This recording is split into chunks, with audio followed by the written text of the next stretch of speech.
I'd like to welcome you all to our next session of the APDR National Virtual Noon Conference. My name is Dr. Hart Beatty. I chair the Education Committee for the APDR and the Neuroradiology Fellowship Director at Boston Medical Center. I'd like to welcome you all to today's session with two amazing educators focusing on pediatric imaging. As we do every session, I'd like to go to just a couple of housekeeping items. As you know, the webinar is being recorded and it will be hosted on the APDR YouTube channel. Give us about a week turnaround time to get that content up. Also, the questions and comments are being recorded. Your microphones are being muted as attendees to ensure optimal quality. And if you do have questions for the presenters, we ask that you use the question and answer tool on the Zoom platform. And we will email those questions to our presenters, and they will hopefully get back to you with their busy schedules. So we appreciate you attending, and without further ado, I'd like to introduce our two presenters for today. Dr. Michael G. From Mass General. He will be discussing imaging children with abdominal pain for the first session, and Dr. Teresa Chapman from the University of Washington Seattle Children's Hospital who will be speaking in our second session on neonatal chest diseases, the fundamentals. So I'm so grateful for both of you to join us today, and without further ado, I'd like to ask Dr. G if he'd like to share his screen and give his talk.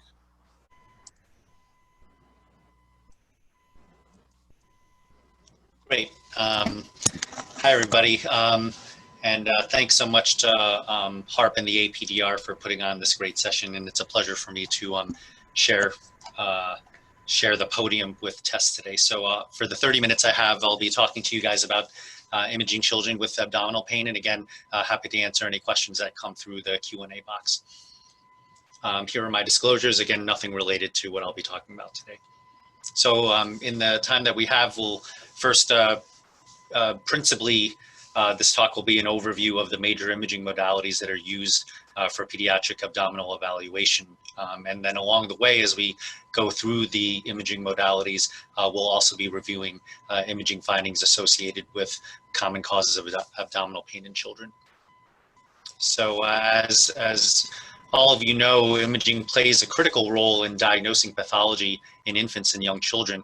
Unlike adults and older children, infants and toddlers cannot verbalize symptoms or give a very good history. And in addition, the clinical presentation, the kinds of things that bring children in to see their doctors, it is a very non-specific presentation often and can be seen with a wide range of conditions. So conditions such as abdominal distension, an enlarging lesion anywhere in the body, a change in bowel and bladder habits, fever and bruising, all of those things can be attributed to by either malignant or non-malignant causes. And so for that reason, it's really important that imaging is used in these settings. And so as a pediatric radiologist, some of my general principles for choosing the appropriate imaging modality include, is this an imaging test that's tolerated by the patient, number one? Second, does it answer the clinical question at hand? Third, is it available when you need it? And fourth, does it minimize the risk to patient, particularly having to do with either invasive procedures or those that involve ionizing radiation? So plain radiographs are obviously a staple in our evaluation of kids. It's very fast, can be obtained 24/7, can be performed portably in sick inpatients, and has high spatial resolution for detecting some of the abnormalities that we look for, including fractures, metallic foreign bodies, and free intraperitoneal air. This is an example of an upright chest radiograph showing free intraperitoneal air bilaterally under both hemidiaphragms, and again showing how sensitive radiographs are for the detection of small amount of free air. Abdominal radiographs are the first-line imaging modality for assessing bowel anatomy in neonates who fail to pass meconium. Typically, kids should be passing meconium within the first 24 hours of life, and certainly by 36 hours, we want to evaluate the reason why they haven't. And the image on the left shows a patient with a high obstruction pattern characterized by an absence of bowel gas. The image on the right shows a patient with the low obstructive pattern where you see diffusely distended loops of bowel throughout the abdomen. Again, both of these babies have not passed meconium within the first 24 hours of life. The image on the left, it turns out to be a case of esophageal atresia. You can actually see the feeding tube that's basically stopped in the proximal esophagus. This was confirmed on a barium upper GI series where, again, that esophageal pouch fills with barium, but barium does not pass distally. The case on the right was a small left colon syndrome or meconium plug syndrome. This was evaluated by a contrast enema, which again showed a normal rectus sigmoid ratio, but a very small sigmoid and descending colon consistent with meconium plug syndrome. And again, the use of the radiograph helps to triage these kids who fail to pass meconium into whether to give contrast from above or from below as the next step from a diagnostic standpoint. Necrotizing enterocolitis is another pathological entity that we see in neonates. Typically occurs in premature infants, usually in preterm infants who are under 1.5 kilograms. Usually happens not at the time of birth, but typically happens in the second or third week of life when these preterm infants get fed. There's a question of whether formula versus breast milk is more likely to be associated with the development of necrotizing enterocolitis. Formula has been attributed more often to the development of this. Symptoms include a distended abdomen, fluctuating temperatures, blood in the stools, and feeding intolerance, and mortality rate can be very high when this is diagnosed. And so some of the important features that we can see on imaging of necrotizing enterocolitis include bowel dilation. This is bowel that is not functioning very well. The presence of pneumatosis or air in the bowel wall, the presence of portal venous gas here, which again shows you that the mucosal integrity of the bowel has been compromised. And then finally, the presence of free intraperitoneal air, which suggests bowel perforation and is an indication for surgery. Radiographs are often helpful for diagnosing calcifications in the abdomen as well. The case on the left is a child who was evaluated for for cough evaluation and incidentally was found to have a right upper quadrant calcification. The case on the right is a patient who has rounded calcifications in the right upper quadrant. The case on the left turned out to be a hepatoblastoma, which is a calcified hepatic mass, which is very important to see to diagnose as soon as possible. And the liver calcifications can often be the first sign of its diagnosis prior to when the patient has a palpable abdominal mass. The patient on the right is a patient with sickle cell disease who had gallstones, which were the cause of the right upper quadrant rounded calcifications. A number of pediatric bowel diseases are diagnosed by fluoroscopy. We talked about the use of upper GI series and enemas for diagnosing GI congenital abnormalities.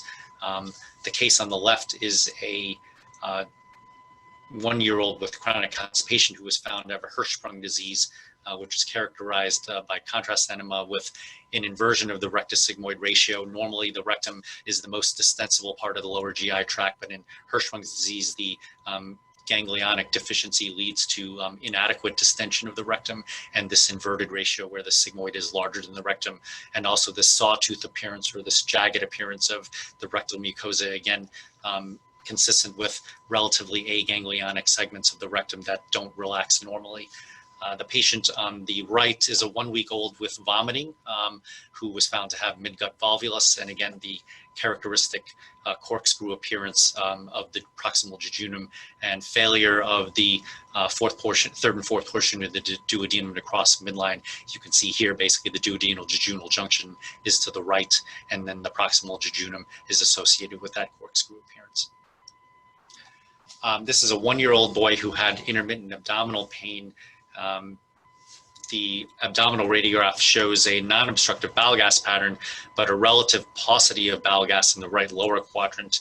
That can be seen with a number of entities, but certainly something that you want to look for when you're looking at abdominal radiographs in children of this age.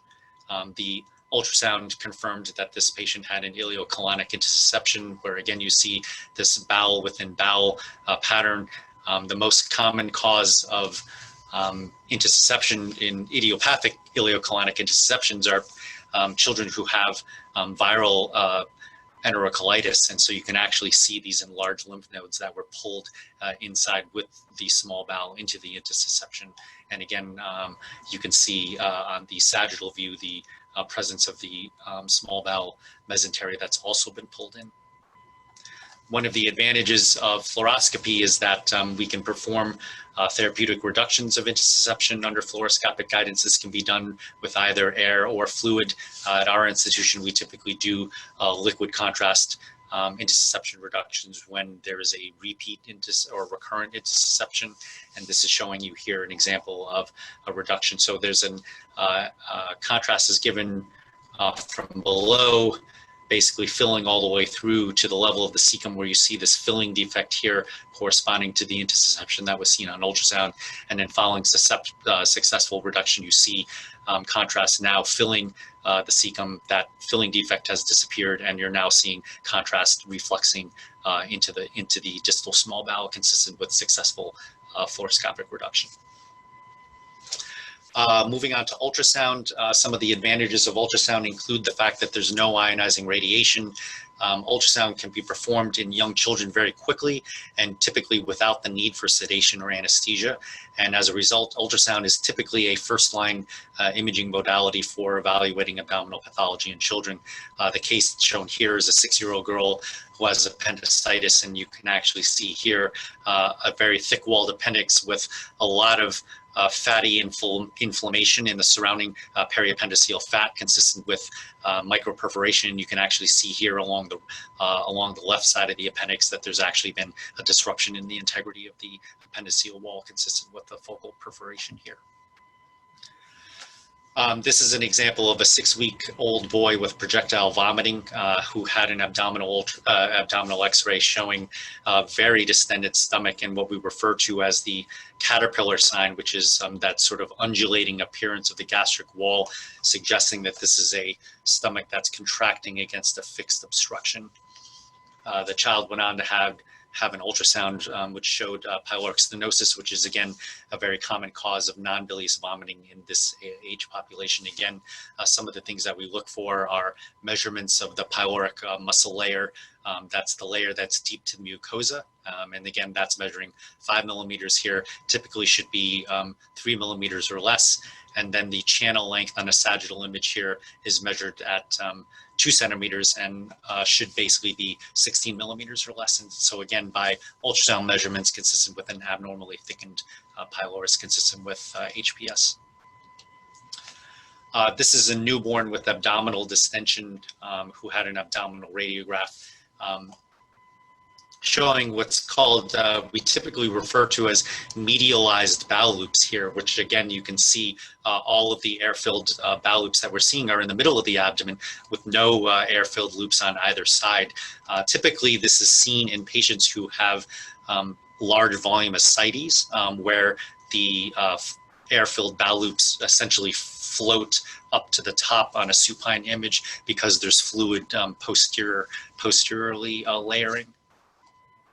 This turned out to be a patient who had massive abdominal distension that is secondary to very large renal involvement here. So this was a patient who ended up having autosomal recessive polycystic kidney disease. And again, many of you may be very used to seeing autosomal dominant polycystic kidney disease, which is seen in older children and younger adults. And typically, those are enlarged kidneys that have innumerable macrocysts. You can see here, in contrast to that, ARPKD is characterized by microcysts. So these are very large kidneys, but with very small confluent cysts without the same macrocystic appearance that you see in ADPKD. Often these one or both of these kidneys need to be removed if the enlargement is too big that it basically causes respiratory distress and impedes development of the other solid organs. I'll quickly mention contrast-enhanced ultrasound for visceral organ evaluation in kids. This is something that has been recently approved by the FDA. These contrast agents are easily accessible. It's a very fast screening algorithm when you see a focal abnormality in a visceral organ in a child. Again, no ionizing radiation and typically doesn't require any level of sedation, less expensive compared to CT or MRI, and can be done at the point of care. And so we're using contrast-enhanced ultrasound more and more when we incidentally discover visceral organ lesions in young children who might require sedation to undergo MRI. And so these ultrasound contrast agents are typically gas-filled microbubbles that act as blood pool agents when you inject them intravenously. And again, they have been approved for liver lesion characterization in both pediatric and adult patients.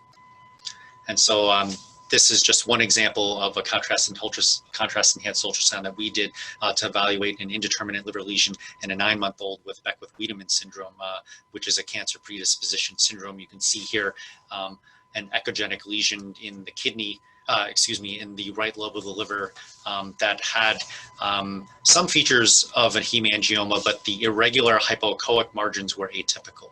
And so we basically gave performed a contrast-enhanced ultrasound at the same visit as their diagnostic ultrasound. And showing here, these are seconds now after we've given the contrast agent. You can see in the 20 to 40 second range, this lesion very avidly takes up the contrast agent compared to surrounding liver. And as we move out to delayed time points, we're now at 1 minute 42 seconds. You can see the lesion has contrast washed out with de-enhancement of the lesion that's faster than the surrounding liver.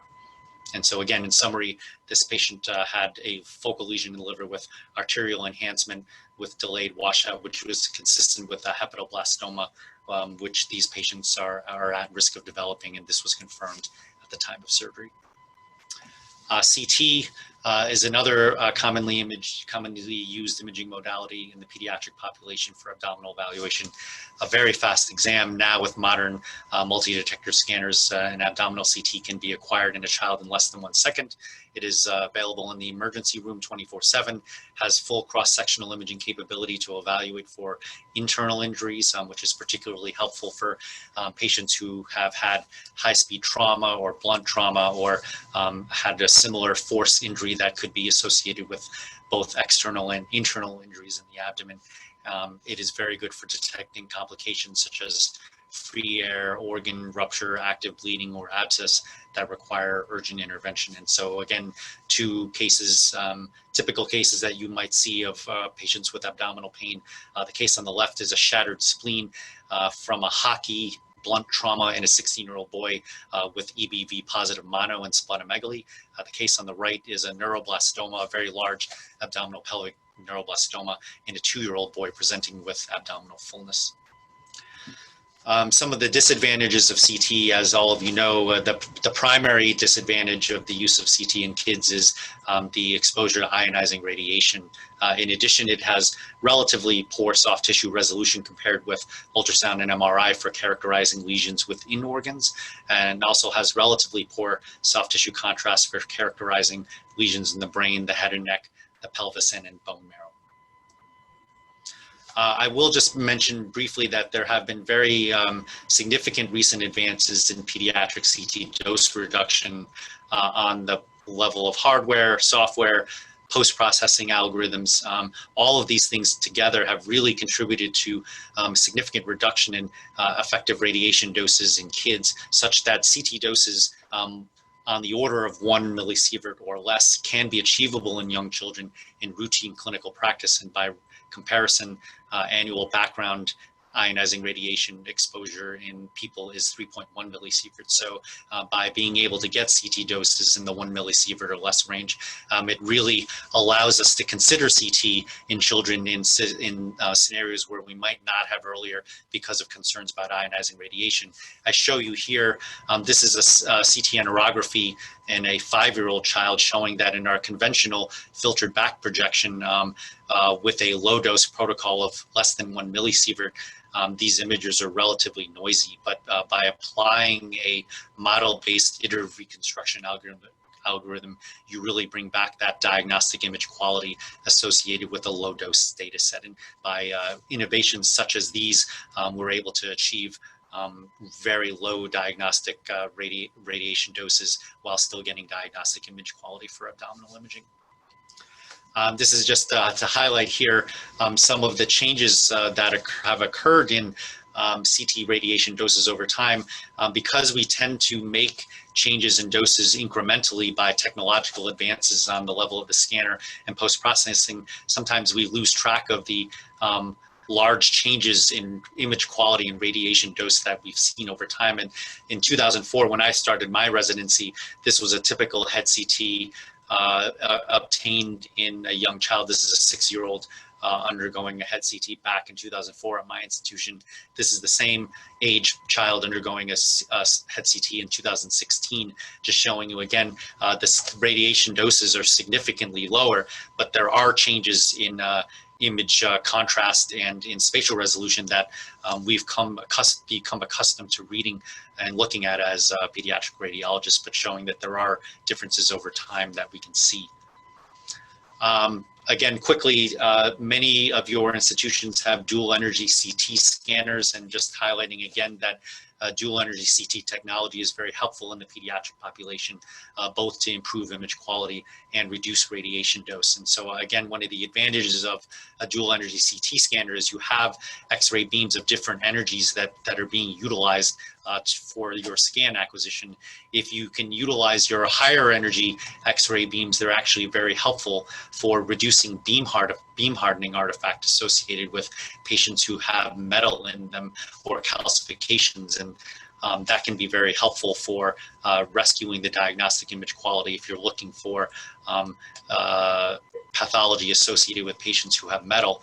At the same time, you can use the low energy X-ray photons to improve visualization of iodine and enhanced structures. And by using lower kV, lower voltage scans, you can actually reduce your radiation doses. And so on the bottom row, I'm just showing you two abdominal CTs in a patient with Crohn's disease who could not tolerate MRI, showing you that we're able to get fairly substantial radiation savings measured by effective dose with improved conspicuity of the terminal ileum by using a lower kV scanning technique on a dual energy scanner. So these kinds of technological innovations are very helpful for the pediatric population and things that you're going to be seeing more and more in clinical practice.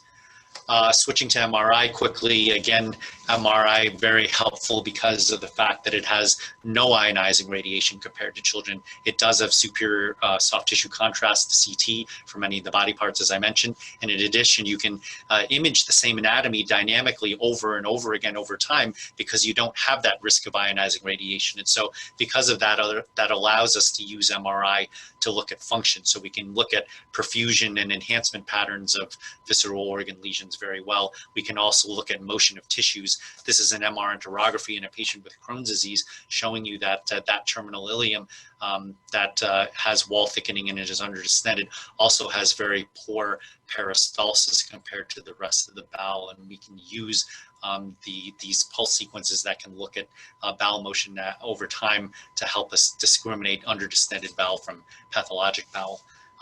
We have a lot of fast MRI sequences, such as single-shot T2-weighted sequences that can make imaging of appendiceal evaluation in young children possible. This is a 6-year-old girl with appendicitis. We now have a 5-minute appendiceal MRI protocol that's routinely used in most pediatric imaging centers to acquire appendiceal images in young children without anesthesia. And then on the left, we have a 26-week-old fetus with an omphalocele. And again, these same fast sequences allow us to perform a high-quality fetal evaluation in fetuses who are moving within the mother's womb.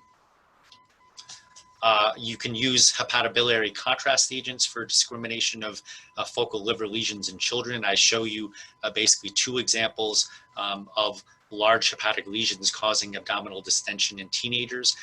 The lesion on the left is a benign focal nodular hyperplasia, which demonstrates arterial enhancement. But on the hepatobiliary phase images with EOVIST, you can see that this lesion has very avid excretion of the hepatobiliary contrast agent consistent with a benign etiology in the presence of biliary features within the lesion itself.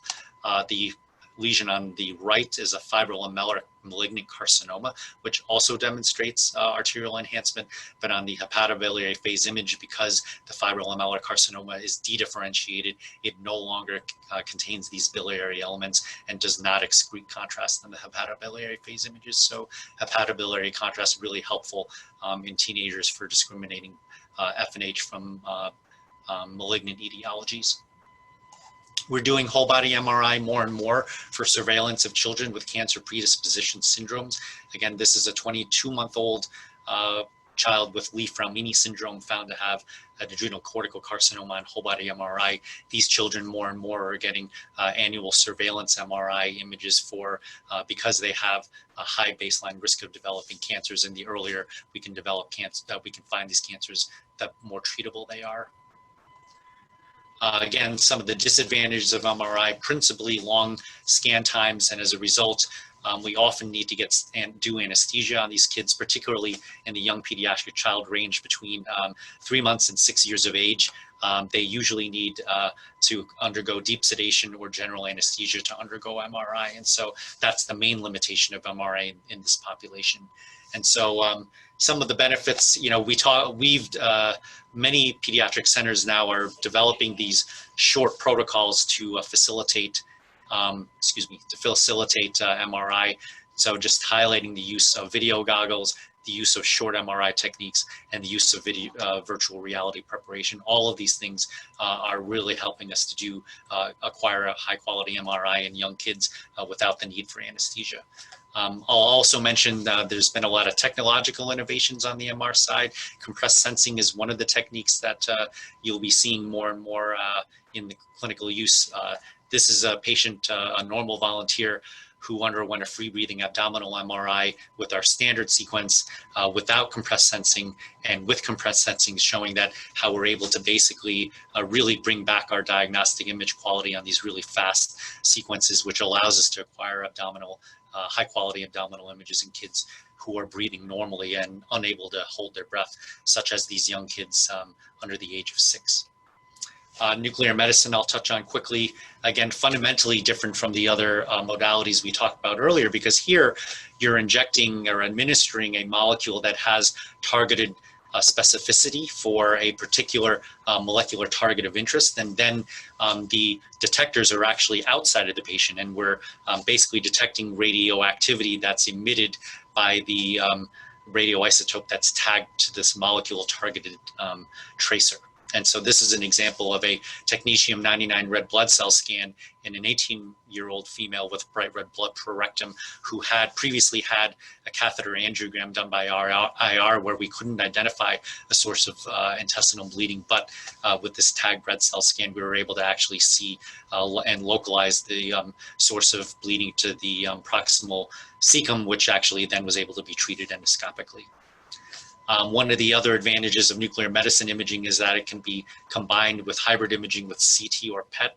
This is an example of a comparison of a PET CT and PET MRI in a 14-year-old boy with extraosseous Ewing sarcoma.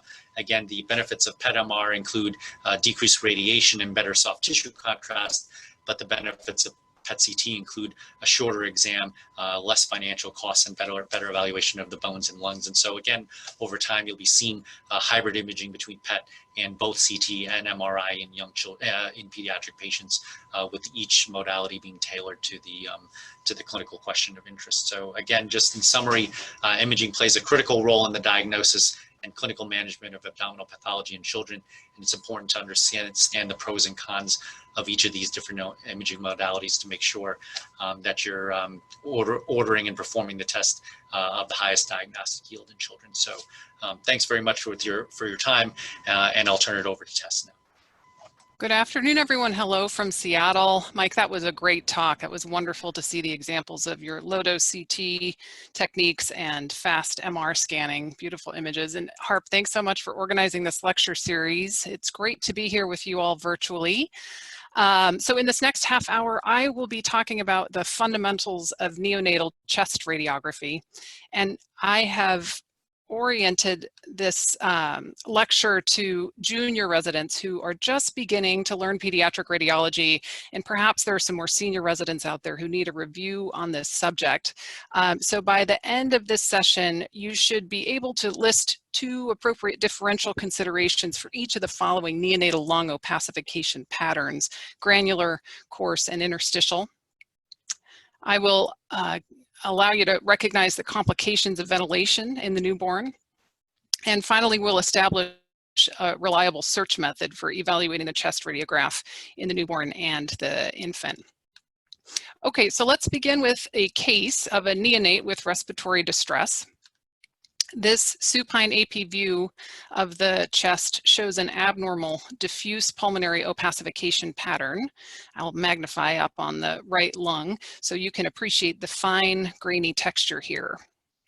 So based on that, which of the following is the most likely diagnosis? Would you say congenital heart disease, surfactant deficiency, transient tachypnea, or meconium aspiration? And that's right, your correct answer is surfactant deficiency. So in this case, we're observing fairly normal lung volumes, diffuse granular pulmonary opacities, and no apparent pleural fluid. And the cardiothymic silhouette is normal. So what is our differential diagnosis for granular opacities in the neonate? It's a short differential, only 2 entities that you need to remember. One is surfactant deficiency disease, and the other is neonatal pneumonia, and specifically group B strep. So you'd want to favor the diagnosis of pneumonia if a pleural effusion were present. Surfactant deficiency disease is also synonymous with hyaline membrane disease or infant respiratory distress syndrome, and this is observed in premature infants due to a deficiency in this surface active lipoprotein that's produced by the type 2 alveolar cells, and it coats the inside surface of the alveoli, reducing the surface tension and allowing the alveoli to remain open. Lung development progresses in the fetus through the stages shown here: the pseudoglandular, canalicular, saccular, and finally alveolar stages. Fun fact, the lungs continue to mature through the first decade of life, and the number of alveoli increases 6-fold from birth to adulthood. So what I want you to notice about this lung development is that the surfactant is gradually increasing from weeks 26 through gestation. And interestingly, various hormones can influence surfactant maturation. So for instance, insulin delays surfactant maturation, while glucocorticoids and thyroid hormone will accelerate it. So mothers in premature labor will be given glucocorticoid to accelerate the maturation of surfactant, and this treatment decreases the severity of the surfactant deficiency disease. So overall, here are some clues that we can use to determine the etiology of respiratory distress in the newborn. We can use the infant's age, the lung volumes, the quality of the lung opacities, and the presence or absence of an effusion can help us, summarized here. So we'll go through each of these separately. And first, let's talk about the 3 different pulmonary opacification patterns. So first is the one we just saw, the granular pattern. And so here, it's as if innumerable grains of sand were scattered across the lungs diffusely. And you know the differential diagnosis for this pattern. We're going to include surfactant deficiency disease and pneumonia. Next is the interstitial pattern. So here, the peripheral veins coursing through the interlobular septa are distended, and we see curly lines, or we might see diffuse prominence of the pulmonary interstitium.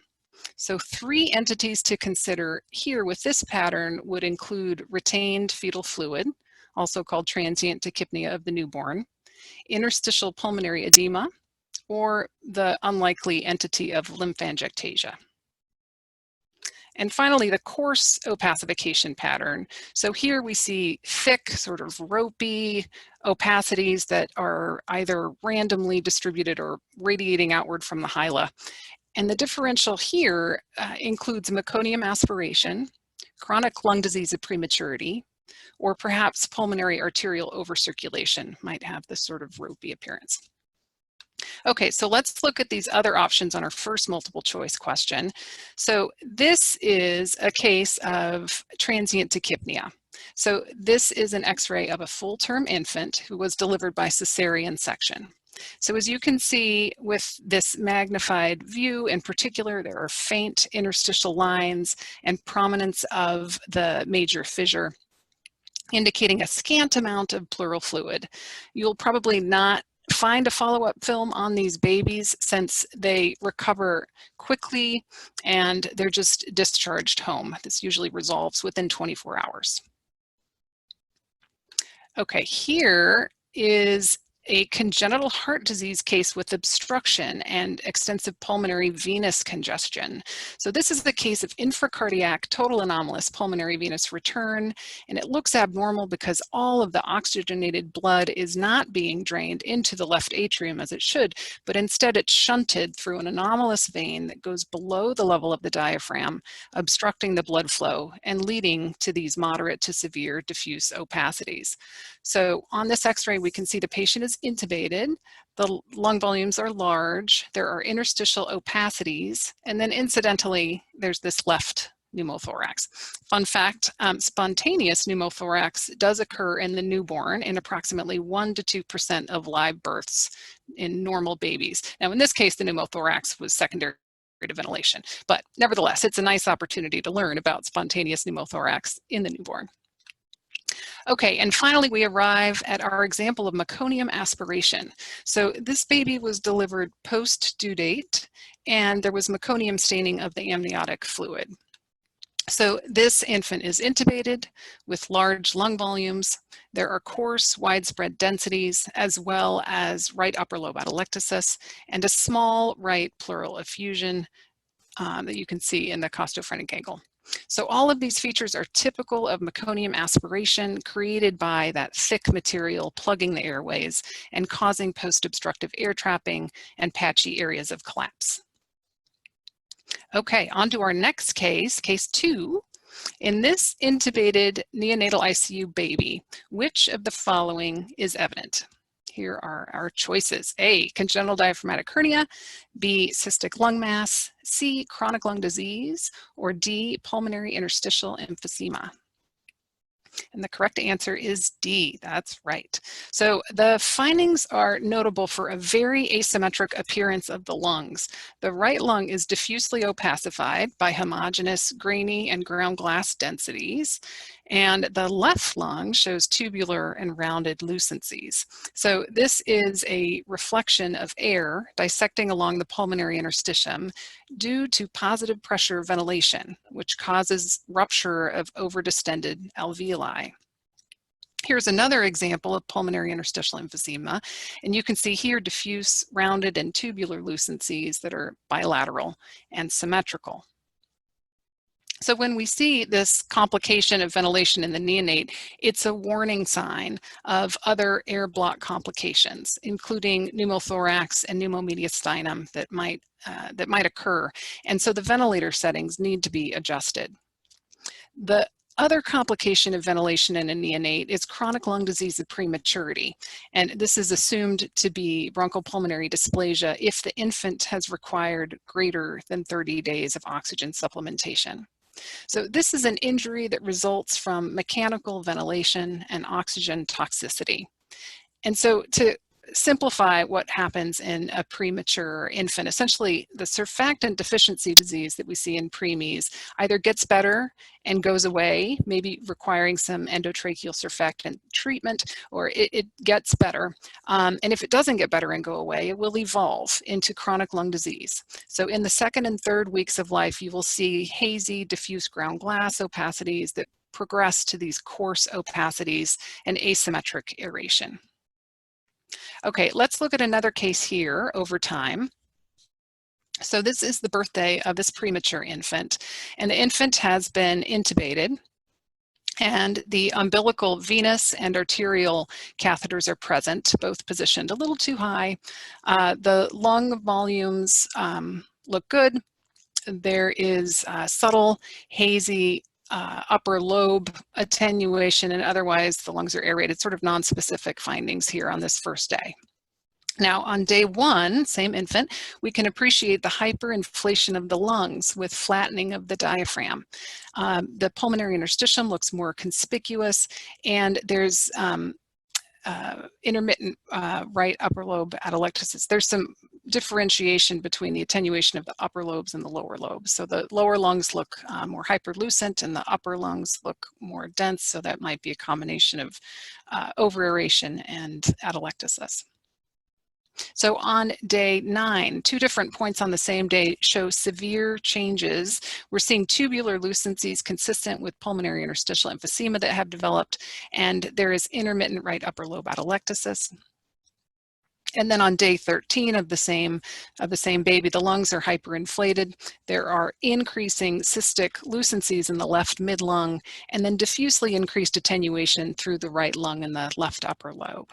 So these findings show a combination of evolving chronic lung disease at prematurity, pulmonary interstitial emphysema, and superimposed edema. And finally, just to emphasize the overlap here, this is a different infant at 19 days of life, intubated, with diffuse coarse pulmonary opacities, and it's difficult to decide if the white stuff is the abnormality or is the lucent stuff the abnormality. And so essentially, in cases of evolving chronic lung disease, we cannot exclude pulmonary interstitial emphysema. And it is very fair to have that conversation with the neonatal intensive care clinicians. Okay, now let's return to our multiple choice list and take a quick look at other possibilities of pulmonary cystic lucencies in the neonate. Let's begin with congenital diaphragmatic hernia. So the diaphragm is a complex structure that is formed from the dorsal and outward migration of the septum transversum and the pleuroperitoneal membranes on each side migrating lateral to medial. These structures fuse to form the diaphragm. The congenital diaphragmatic hernia will result from persistence of the pleuroperitoneal canal beyond 6 weeks of gestation. So here's a fetal MRI exam showing a left-sided congenital diaphragmatic hernia at 32 weeks gestation. And we have 2 different T2 weighted images here with the fetus in coronal plane. Let me show you axial plane. So here you can see that the intra-abdominal contents have herniated into the left chest through the diaphragmatic defect. This axial image shows the heart and the stomach are pushed over to the right side of the chest, and a substantial portion of the liver is present in the left chest along with some bowel loops. And it's easy to see how the lung development would be compromised by this degree of mass effect. So here is the baby after delivery. It is obviously not normal. The replogal tube extends into the stomach, which is intrathoracic, and the large density in the left hemithorax is a combination of liver and bowel. And then the heart is displaced to the right. On day 8, the infant undergoes surgical repair, and you can see the postoperative chest radiograph shows a large left pneumothorax, and the left lung, the hypoplastic left lung is quite small. This pleural void, if you will gradually fill in with fluid, and a hydropneumothorax will be apparent for a while. I'm going to fast forward to a month. Now on day 30, the left lung has expanded, and there are postoperative changes that are appreciable at the base of the left hemithorax that are very typical for a CDH repair, with that blunting at the costophrenic angle and irregularity of the left hemidiaphragm. Now let me show you a different case showing a much less common right diaphragmatic hernia. So you can see the loops of bowel and density extending into the right hemithorax with shifting of the mediastinal structures leftward. Okay, back to our multiple choice list. How about congenital cystic lung masses? So let me show you an example. So in this chest radiograph, there are just faint lucencies that we can see at the base of the left hemithorax. So the congenital pulmonary airway malformation, which is what this turned out to be, is one entity on a spectrum of bronchopulmonary foregut malformations. So this overlaps histologically and by imaging with the bronchopulmonary sequestration, and other entities on this spectrum include bronchial atresia, congenital lobar hyperinflation, and bronchogenic cysts. But what I want you to keep in mind about congenital cystic lung masses is pretty easy. Number one, in utero, if they're large, they will adversely impact lung development and cardiac function, resulting in a poor outcome. Now, some will be large and then they will spontaneously regress in size and the fetus will have a good outcome, but they certainly need to be followed by imaging during prenatal time. And two, the other thing I want you to keep in mind is postnatal, these need to be surgically resected because we cannot discern them from a pleuropulmonary blastoma, which is an embryonal tumor of the lung, and there's no way to differentiate a cystic pleuropulmonary blastoma from a CPAM or a bronchopulmonary dysplasia with cystic components. Okay, so here's a CT exam of a CPAM, both in lung and soft tissue windows, and this shows this lung mass that is characterized by both low attenuation solid components and pulmonary lucency. So this mass was resected, and the histopathology showed features consistent with a congenital pulmonary airway malformation. There are dilated and irregular distal bronchi surrounding abnormal bronchiolar structures, larger cyst-like structures, emphysematous alveolar tissue, but the vessels were normal and there was no evidence of neoplasia.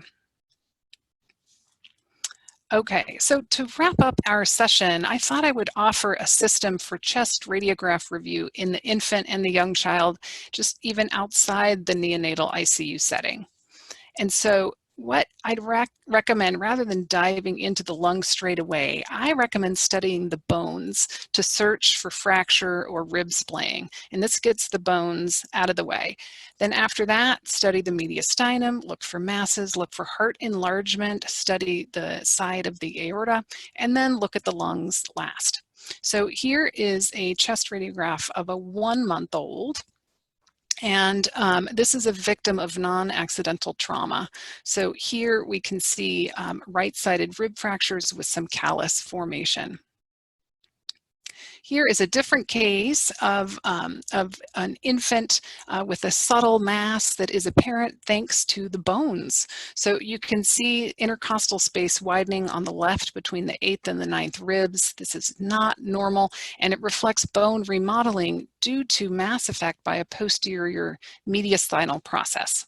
So the subsequent contrast-enhanced CT shows this obvious mass in the left paraspinous space that's extending both into the epidural spinal canal and outwardly into the paraspinous musculature. And this was an intrathoracic neuroblastoma. Now, let me just make sure you are comfortable assessing the heart and the pulmonary blood flow in an effort to characterize congenital heart disease. The heart will look a bit larger in the normal infant compared with the older child. So the cardiothoracic ratio that we assess in this manner should be less than 50% in the adult, but maybe up to 65% in the infant, and that's normal. So declaring overall heart enlargement is important, but I think we can be even smarter about cardiopulmonary pathophysiology if we try to discern specific chamber enlargement. So the left atrium can be assessed on the lateral view by the upper half of the posterior cardiac border, and you're looking to see if it extends posterior to the trachea. And the left atrium can also be assessed on the frontal view using the carinal angle, and you're looking for abnormal carinal angle widening. The left ventricle is reflected by the lower half of the posterior cardiac border, and you're looking to check to see if it extends posterior to the trachea, if it extends way back. And then finally, the right ventricle is reflected in the anterior cardiac border, and you're looking to see if it extends above the lower third of the sternum. So here's some examples. On AP view, the carinal angle is normal, outlined here. I would say that subjectively, the carinal angle is certainly less than 90 degrees and usually about 70 to 80 degrees in the normal patient. On lateral view, the upper half of the posterior cardiac border is the left atrium, as we see here. The lower half of the posterior cardiac border is the left ventricle. And the anterior border of the heart does not extend higher than the lower part of the sternum. So this is normal.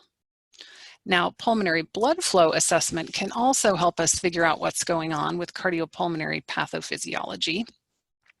With increased pulmonary arterial blood flow, this means that the pulmonary arteries are receiving an increased volume, and this is assessed by the large pulmonary arteries. So I want you to look at the interlobar artery and evaluate the vessels through the hepatic window, which I'll show you in a moment. And then if there's increased pulmonary venous blood flow, it means there's congestion preventing venous return to the heart. And then we'll appreciate numerous vessels peripherally. Okay, so back to this familiar chest radiograph, we're looking at normal pulmonary blood flow. So the interlobar artery is normal in diameter, and the hepatic window shows normal vascular texture, and then peripherally the lung is clear. So we're good to go. As opposed to this film where we have diffuse interstitial opacities consistent with edema and pulmonary venous congestion. And here the central pulmonary arteries are normal in diameter. Now, in this case, we have a plump interlobar artery, which is a bit different. So we have some overcirculation of the pulmonary arteries. All right, so this is a case of an enlarged right heart, and you can see how high the anterior cardiac border extends up along the sternum. And then the central pulmonary arteries are plump, indicating that there is overcirculation of the pulmonary arteries.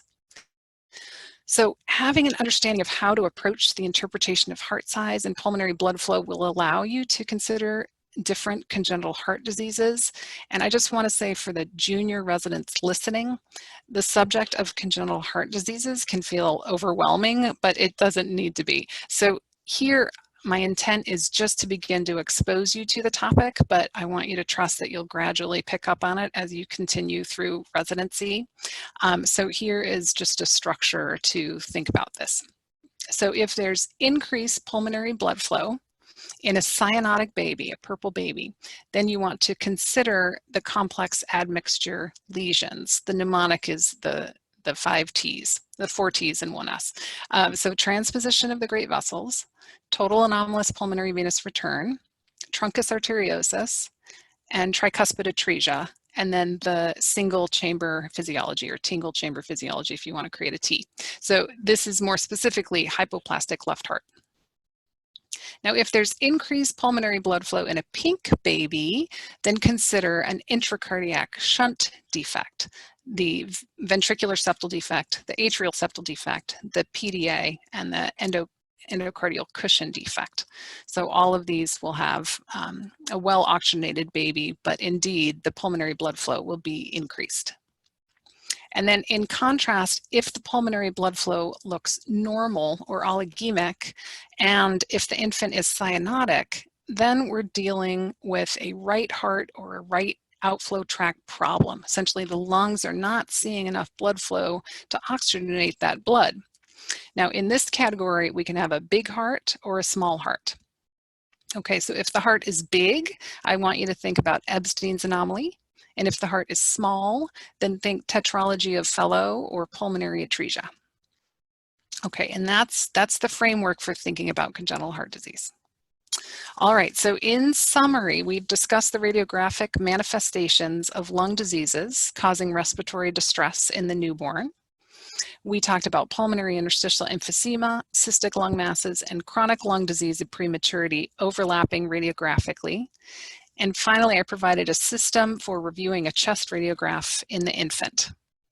And we have a few more minutes for questions. If Harp, if we can do that, I wonder if I can see that. Yeah, or if sure, absolutely. On the QA tool there, Dr. Chapman, and there's. Yeah, it is not popping up for me, which is, let me go up. If you hover over the top of the screen, you may see, or the bottom, you may see that. If not, I can read them out loud. Why don't you read them out loud? Because, oh, there we go. Finally, it's popping up. Okay. How to categorize lung volumes into high, low. Oh, excellent question. So, you know, when medical students are learning how to interpret a chest radiograph, they're taught to count ribs, and they look for 8 to 10 ribs as an indicator of a nice big inspiratory effort for normal lung volumes. That does not work so well in the pediatric population because the shape of the thorax is changing as the baby grows, and so a 3-month-old looks very different than a 12-month-old, and that looks very different than a 10-year-old, for instance. So in the neonate, I am very, very subjective. If the lung volumes, let's use ribs. Okay, I'm not going to pull up a chest radiograph here, but let's go ahead and count ribs. So for instance, if the diaphragm is kind of at the level of like ribs 5 and 6, that's lowish lung volumes, then 8 to 10 is normal. And then lung volumes are big when the diaphragm starts to get flat. So I really mostly, across all ages, I use the shape of the diaphragm to tell me if the lungs are hyperinflated. And so if there's flattening of the diaphragm, that's a clue that the lungs are hyperinflated. And then otherwise differentiating between low and normal is not as critical, but you can just use that subjectively. All right. The first example of question 2 seems similar to question 1. Exactly. There, but, so so maybe the next one. Hopefully I answered that as well. First example of chronic lung disease of prematurity seemed very asymmetric with mostly only the left lung. Exactly. So that is one point that I wanted you to see, that pulmonary interstitial emphysema is actually what's going to be asymmetrical. Chronic lung disease of prematurity can certainly be patchy and a little bit asymmetrical, but that first example where we saw just the left lung involving these tubular and cystic lucencies, that degree of asymmetry is definitely pulmonary interstitial emphysema. Now, pulmonary interstitial emphysema can be bilateral as well, but if you're seeing that type of lung asymmetry, then you know that there's pulmonary interstitial emphysema as the explanation for those lucencies. Okay, those are all the questions that I see. Harp, Yeah, and just to answer one of the other questions, is it being recorded? Somebody asked, yes, again, these lectures are all being recorded and will be hosted on the APDR YouTube channel within about a week's time. So with that, Dr. Chapman, thank you so much for your time. Thank you. What a great talk. And I hope all of you attend our next session. Will be on Thursday. We'll be focusing on interventional radiology on Thursday. So tune in for that. So thanks everybody, and be well. And thanks again, Dr. Chapman.